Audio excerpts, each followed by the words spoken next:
কত সুন্দর কালার লিচুগুলো ভাঙা হয়েছে এই বাগান থেকে। আসসালামু আলাইকুম। ওয়ালাইকুম সালাম। আপনারা তো এতদিন যাবৎ দিনাজপুর, রাজশাহী, ঈশ্বরদী থেকে লিচু ভাঙতেন, তো এই যে হাতের পাশে কুষ্টিয়া থেকে লিচু ভাঙছেন, এটা কেমন অনুভূতি লাগছে? এখন বর্তমান কুষ্টিয়ার লিচুগুলো সুস্বাদু হচ্ছে।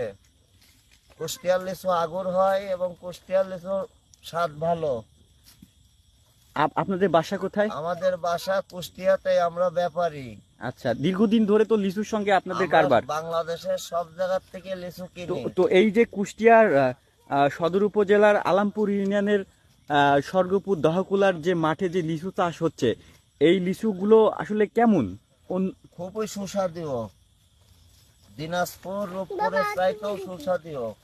শুনলেন এবং আগে এখানকার যারা ব্যাপারী, লিচুর দীর্ঘদিন লিচুর সঙ্গে যারা জড়িত, তারা কিন্তু বলছে যে কুষ্টিয়ার এই যে প্রত্যন্ত অঞ্চলে এই লিচুগুলো কিন্তু সুস্বাদু, থেকেও নগর, সুস্বাদু। জয়নগর যেখানেই বলেন সব জায়গায় আমরা যাই।